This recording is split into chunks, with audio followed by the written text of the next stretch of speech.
అదే RTV app వార్తల్ని క్షణాల్లో చదివే అవకాశం ఉంటుంది. ఒక న్యూస్ పేపర్, ఒక టెలివిజన్ ఛానల్ మీ చేతుల్లో ఎప్పుడూ ఉంటాయి. ప్రస్తుతం మనం కరీంనగర్ జిల్లా గంగాధర మండలంలోని ఉద్యారం గ్రామంలో అయితే ఉన్నాము. ఇక్కడైతే ఒక కుటుంబం అయితే కొన్ని సంవత్సరాల క్రితం అయితే మాకైతే అక్కడ ఉపాధి లేదు అని అయితే జగిత్యాల జిల్లా మల్యాల మండలం నుంచి అయితే ఉద్యారం గ్రామానికి అయితే రావడం జరిగింది. ఇక్కడికి వచ్చిన తర్వాత కొంత వ్యవసాయ భూమి అయితే కొనుగోలు చేయడం జరిగింది. చేసిన అనంతరం అయితే సాదాసీదాగా అయితే వారైతే వ్యవసాయం చేస్తున్న నేపథ్యంలో అయితే కొంతమంది ఇక్కడి సర్పంచ్ కావచ్చు, అప్పటి సర్పంచ్తో పాటు కొంత పట్వారీలు అయితే మా భూమి అయితే ఆక్యుపై చేశారు, కబ్జా అయితే చేయడం జరిగింది. దీనిపై అయితే మేము పలుమార్లు పోలీస్ స్టేషన్ మెట్లు సైతం ఎక్కడం జరిగింది. అంతేకాకుండా ప్రజావాణిలో సైతం ఫిర్యాదు చేయడం జరిగింది. కోర్టు మెట్లు ఎక్కిన అనంతరం అయితే మాకైతే కోర్టు అయితే తీర్పు ఇవ్వడం జరిగింది.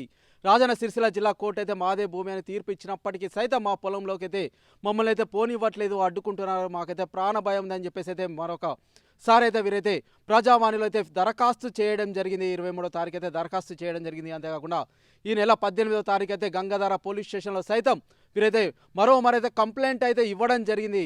ఈ కోణంలో అయితే వీరి సోదరుడైతే గతంలో అయితే వీరికైతే ఓపెన్ హార్ట్ సర్జరీ అయితే జరగడం జరిగింది. తర్వాత మళ్ళీ తనకైతే హార్ట్ అటాక్తో అయితే ఆసుపత్రి పాలైన ఘటన అయితే చోటు చేసుకోవడం జరిగింది. కొంత హృదయ విదారక ఘటన అయితే ఉద్యారం గ్రామంలో చోటు చేసుకోవాలని చెప్పొచ్చు. భూముల కోసం అయితే వీరైతే గత కొద్ది సంవత్సరాలుగా అధికారుల చుట్టూ ప్రదక్షిణలు చేస్తున్నారు. గంగాధర తహసీల్దార్కు సైతం పలుమార్లు అయితే మేమైతే కంప్లైంట్ చేయడం జరిగింది. అయినప్పటికీ సైతం మాకైతే ప్రాణభయం ఉంది, మమ్మల్ని అయితే చంపుతామని చెప్పేసి అయితే కొంతమంది అయితే భయభ్రాంతులకు గురి చేస్తున్నారంటే వీరైతే ఇంట్లో నుంచి బయటకు వెళ్లకుండా ఉన్న పరిస్థితి అయితే నెలకొంది. ప్రస్తుతం అయితే తనైతే హైదరాబాద్ ఆసుపత్రిలో అయితే చికిత్స పొందుతున్నాడు. అసలు ఏం జరుగుతుందనే భయంలో అయితే మేమైతే ఉన్నామని చెప్పేసి అయితే ప్రస్తుతం అయితే మనతో పాటు అయితే బాధితుడు వెంకటరమణ ఉన్నారు. గతంలో అయితే వీరైతే ప్రజావాణిలో అయితే ఫిర్యాదు చేసి అయితే ఇంటికైతే వస్తున్న క్రమంలో తనకైతే హార్ట్ స్ట్రోక్ అయితే రావడం జరిగింది. ఆ నేపథ్యంలో తను మాట్లాడిన మాటలు అయితే కొంత వైరల్గా మారిన పరిస్థితి అయితే నెలకొంది. ప్రస్తుతం తను ఏం మాట్లాడో ఒకసారి అయితే చూద్దాం. నమస్కారం సార్, మా బీదవాడికి సహాయం చేయండి సార్. మరి నేను 94-95 నా 10th తరగతి అయిపోయింది సార్. అప్పటి నుంచి నేను వ్యవసాయం చెప్తున్నాను సార్. అయితే సర్వాజీ బాపురావు అంటే ఆయన సర్వాజీ బాపురావు పట్టుబారితనం 3 ఊళ్ళకు పట్టుబారితనం చేసింది సార్. నేను 1994-95 నుంచి వ్యవసాయం చేస్తున్నాను సార్. పెద్ద తుమ్మ ఉండే సార్ ఆడ. ఆయన భూమి సొంత భూమి కాదు సార్, పరంపూర్ ల్యాండ్ అది.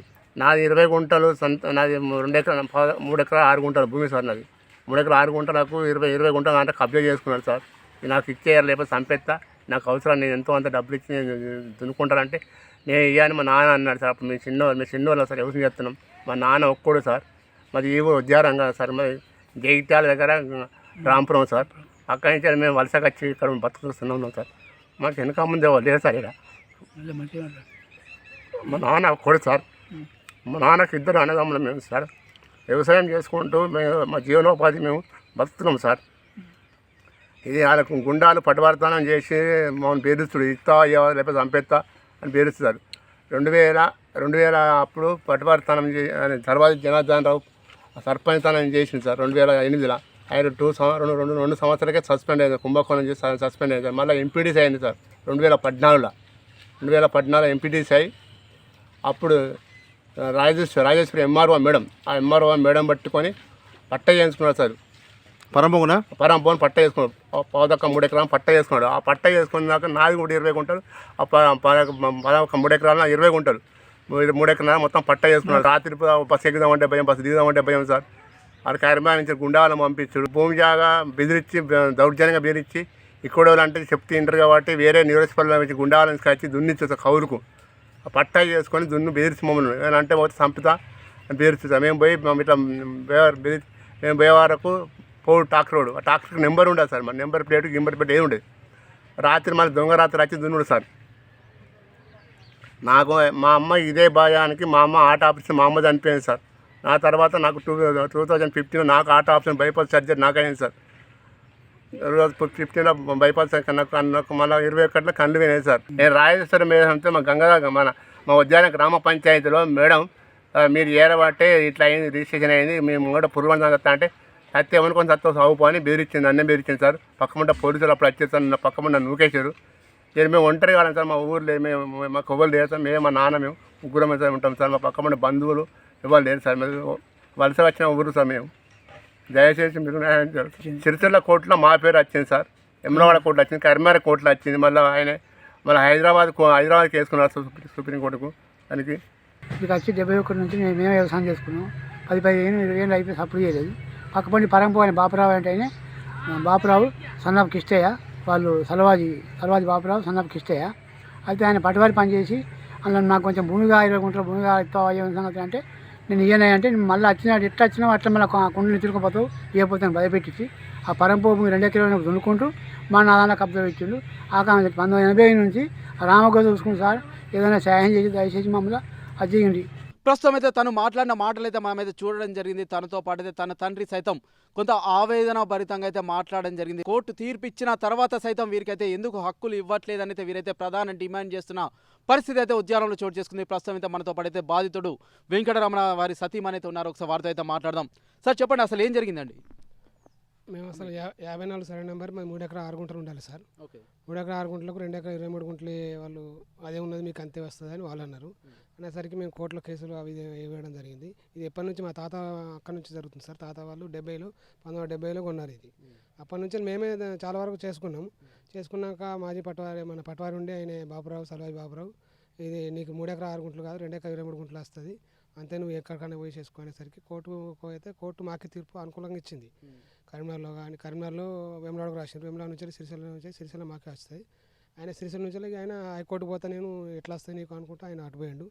అది అక్కడ ఉన్నప్పుడు కోర్టులో ఉన్నప్పుడు మనం దున్నరాదు, నేను రాదు నువ్వు రావద్దు కాబట్టి ఉందా నేను అని సపడుకున్నాము. కాకపోతే ఆయన ఇక మన జనార్దన్ సర్పంచ్ ఎంపీటీసీ అయిన రిటైర్డ్ ఎంఆర్ఐ ఆ పొజిషన్లో రిటైర్డ్ అయ్యాడు. ఆయనకు అన్ని కొంచెం రాజకీయంగా అన్ని పలుకుబడి చేయబట్టి ఆయన ఆల్రెడీ మాకు గోడ పెట్టేసి మాకు రాళ్ళగొడలకు గోడ పెట్టి అక్రమంగా ఆయన దున్నడం అంత లెవెలింగ్ చేసుకోవడం. ఇక ఆయన 3 కొడుకులు నౌకర్లు కాబట్టి ఆయన ఏడు వేరే వారు నుంచి తీసుకొచ్చుడు దౌర్జన్యంగా దునిపించుడు, ఆ నంబర్ లేని ట్రాక్టర్లు నంబర్ లేని అవి తీసుకొచ్చి దునిపించుడు. మేము ఎన్నిసార్లు అడ్డమైనప్పటికీ కూడా ఇక మేము ఒక్కలమే వాళ్ళు 10 మంది.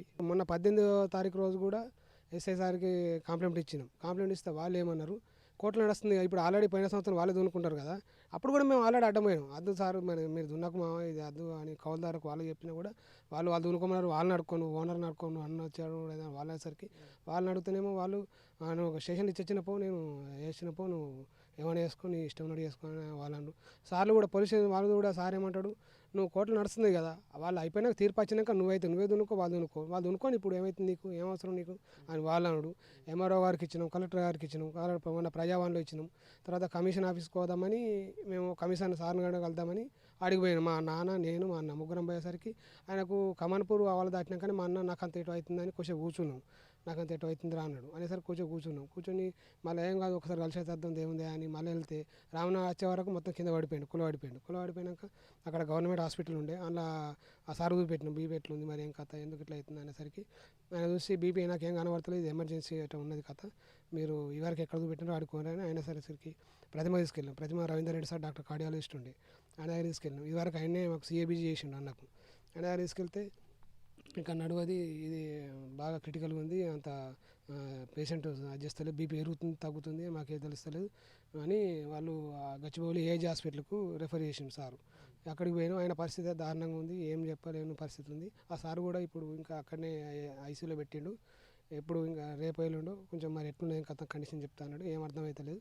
ఇక్కడికి వస్తేమో అంతెందుకు ఇంకా 8 గుంటలకి తవ్వ కొనుక్కున్నాం. ఆ తవ్వ కాడ కూడా ఆ శ్మశాన వాడికి ఇరాస్తలు నువ్వు జరుగుతా ఎక్కడ చేసుకో నువ్వు ఏందో ఇక్కడికి వచ్చి పెద్ద చేస్తున్నావు అని మేము తవ్వ 8 గుంటలు ఉన్నది కూడా 63 సర్వే నెంబర్లో 17 గుంటలు అది పోగా వాళ్ళు హద్దులు పెట్టి కైన్లు బతి అది చేసినా కూడా కైన్లు తీసేసారు. ఆల్రెడీ సర్పంచ్ గారే ఏం చేసిండ్రు ఇంతవరకు శ్మశానం వాటి కానీ కనీలు బాతిండు గోడలు పెట్టిండు.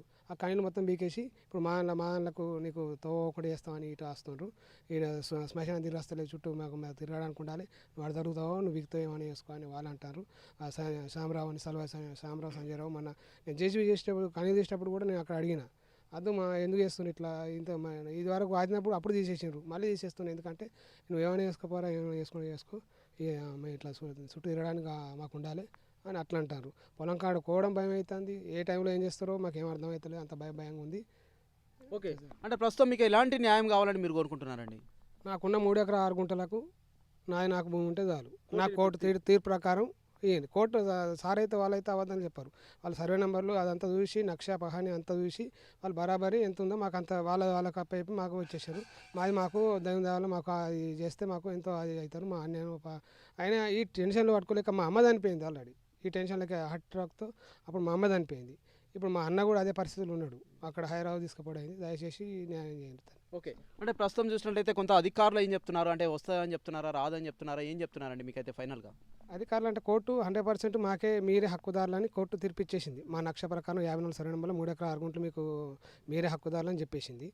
అధికారులు అంటే ఎంఆర్ఓ వాళ్ళు సార్లు కూడా అప్పుడప్పుడు అంటే వాళ్ళు కరెక్ట్గా ఏం చెప్తారంటే మీకు మీరు పోలీస్ ప్రొటెక్షన్ తీసుకొని అంటారు, లేకపోతే అక్కడ ఉండి దున్నుకోవాలి మీరే అంటారు.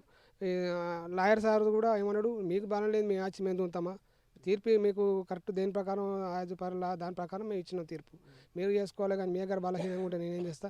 వాళ్ళు రాని దశ ఉండి వాళ్ళు దున్నుకుంటాండి, ఆయన హైకోర్టులో నడుస్తున్నప్పుడు కూడా నాదే అనుకుంటే దున్నుతాండి. ఆయన దున్నుకున్నప్పుడు నేనేం చేస్తాను. ఎవరండి ఆ మాజీ పట్వారి పేరేం పేరు సార్? సల్వాజీ బాపురావు. ఓకే, అంటే ఏం చెప్తున్నాడు తను, అంటే మీకు ఎటువంటి భయభ్రాంతాలకు గురి చేస్తున్నారండి వారైతే? నీకేం రాదు, 2 ఎకరాలు 23 గుంటలే నీకున్న ప్రకారం వస్తే నీ దగ్గర కాయం తీసుకురాపో అంటాడు. అయితే పట్టకెక్కకుండా వాళ్ళు అది చేసారు. అంటే కాగితాలు ఉన్నాయా మీ దగ్గర అటు దానికి సంబంధించి ఏమైనా అప్పటివి? 3 ఎకరాల 6 గుంటలకు మాకు ఆల్రెడీ ఉన్నది. దాని ప్రకారం ఇప్పుడు అంటే 2 ఎకరాల 23 గుంటలకు మళ్ళీ ఏం చేసిండ్రు ఆయన, ఆ 2 ఎకరాల 23 గుంటలే ఇప్పుడు నీకు హక్కుదారు అన్నట్టుగా చెప్తాడు. ఓకే, అంటే ప్రస్తుతం 3 ఎకరాల 6 గుంటలకు సంబంధించి అప్పటి కాగితాలు అయితే మీ దగ్గర ఉన్నాయి, మీరు కోర్టుకు సైతం వెళ్ళడం జరిగింది, విజయం సైతం సాధించడం జరిగింది. ఓకే, కోర్టులో సిరిసిల్ల కోర్టులో మాకు వచ్చింది. వచ్చినసరికి కానీ ఇప్పుడు చూస్తే మాత్రం 2 గుంటల 23 గుంటలే చూపిస్తుంది ఆన్లైన్లో. ఓకే, అంటే ప్రస్తుతం మరి దీనికి సంబంధించి మీరు మీ అడ్వకేట్తో మాట్లాడిరా, ఏం చెప్పారు వారు? అడ్వకేట్తో కూడా మాట్లాడాను, మీరు వేసుకోండి ఏం బాధలేదు, నేను ఏమైనా అవసరం అంటే నాకు ఫోన్ చేయండి, నేను ఏం డీటెయిల్స్గా ఎవరికి ఎంఆర్ఓ సార్ కానీ ఎవరు కానీ ఎస్ఐ సార్ కానీ ఎవరికి కానీ చెప్పండి చెప్తా అని సార్ కూడా అన్నారు. సార్ అంటే మీరు ఎవరి దగ్గర కొనుగోలు చేశారు, వారు ఇప్పుడు బ్రతుకున్నారా అంటే వారు చెప్పే అవకాశాలు ఏమైనా ఉన్నాయండి? వాళ్ళు లేవండి, వాళ్ళు సుగుణాబాయ్ అని నాకు కూడా పూర్తి తెలియదు, మా తాతగారు కూడా ఉంటుంది, మా నాన్నగారికి తెలుసు, వాళ్ళకి తెలుసు.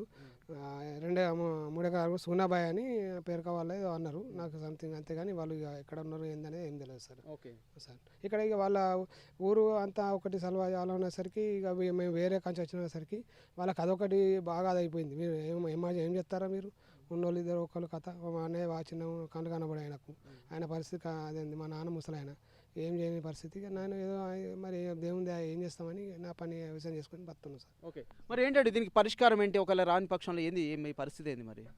రాని పక్షం అంటే ఏం చేస్తాం సార్, ఇక ప్రాణాలు అయితే పోతే మా అమ్మ చనిపోయింది, మా అన్న కూడా కొట్టుమిట్టాడుతుంది అక్కడిని అటు స్ట్రోక్తో. ఇక అంతే ఉంటుంది మాకు అదే అవకాశం అంటే మేము అందరం చనిపోవడం. ఇక అన్న అట్లుండదు, తర్వాత మా నాన్న తట్టుకోలేడు, ఇక చావే పరిష్కారం అవుతుంది సార్. ఓకే అమ్మ, మీరు మాట్లాడిరా, మీతో ఎవరైనా మాట్లాడిరా గతంలో మీ భూమి గురించి, అంటే ఏమైనా చెప్పారా, ఏమైనా భయభ్రాంతాలకు గురి చేస్తున్నారా మిమ్మల్ని?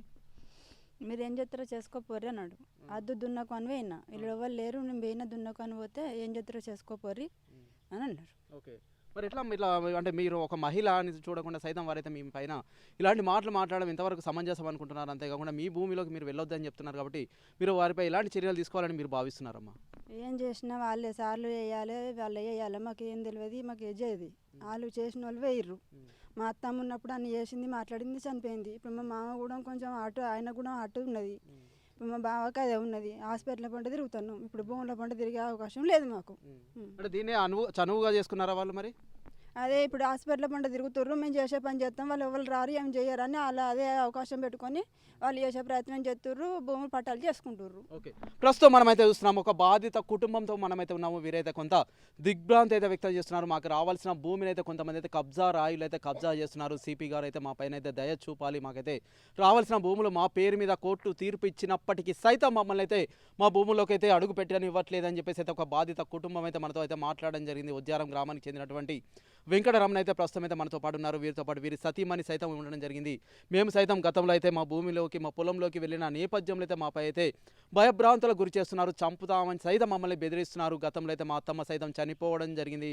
మా బావ సైతం ప్రస్తుతం అయితే ఆసుపత్రిలో చికిత్స పొందుతున్నాడు. తనైతే పూర్తిగా కళ్ళు అయితే కనపడవు, తనకైతే గుడ్డి తనమైతే ఉంటుందని చెప్పేసి అయితే వారైతే ఆవేదన వ్యక్తం చేస్తున్న పరిస్థితి. ఇదే పరిస్థితి కొనసాగితే మాకైతే కుటుంబం మొత్తం చావే శరణ్యం అని చెప్పేసి అయితే వెంకటరామన్ అయితే తన గోడు వెళ్ళబోసుకుంటున్న పరిస్థితి అయితే మనమైతే చూస్తున్నాం. దీనికి సంబంధించి అయితే సంబంధిత అధికారులు అయితే వెంటనే స్పందించాలి, మాకు రావాల్సిన భూమి మాకు ఇప్పించాలి. కోర్టు తీర్పు వచ్చిన తర్వాత సైతం మాకు ఇవ్వట్లేదు. వారు హైకోర్టుకు వెళ్తే మాత్రం మేము వెళ్ళట్లేదు, వారు సైతం వెళ్లకుండా జాగ్రత్త తీసుకోవాలి. అంతేకాకుండా నెంబర్ ప్లేట్ లేని వాహనాలు అయితే వచ్చి పొలాలు అయితే దున్నుతున్నాయి. అసలు ఎవరిని అడుగుదామన్నా కూడా మాకైతే ఎటువంటి సమాచారం అయితే ఉండట్లేదు. రాత్రిపూట వస్తున్నారని చెప్పేసి అయితే వీరైతే వెల్లడిస్తున్నారు. ఏదైనప్పటికైతే బాధిత కుటుంబానికి అయితే న్యాయం జరగాలని అయితే గ్రామస్తులు సైతం వేడుకుంటున్నారు.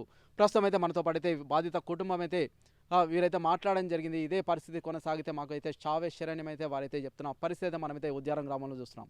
Over to studio. మరిన్ని వీడియోస్ కోసం ఛానల్ ని సబ్స్క్రైబ్ చేయండి, లేటెస్ట్ అప్డేట్స్ కోసం వాట్సాప్ ఛానల్ ని ఫాలో చేయండి అండ్ లింక్ డిస్క్రిప్షన్ లో ఉంది.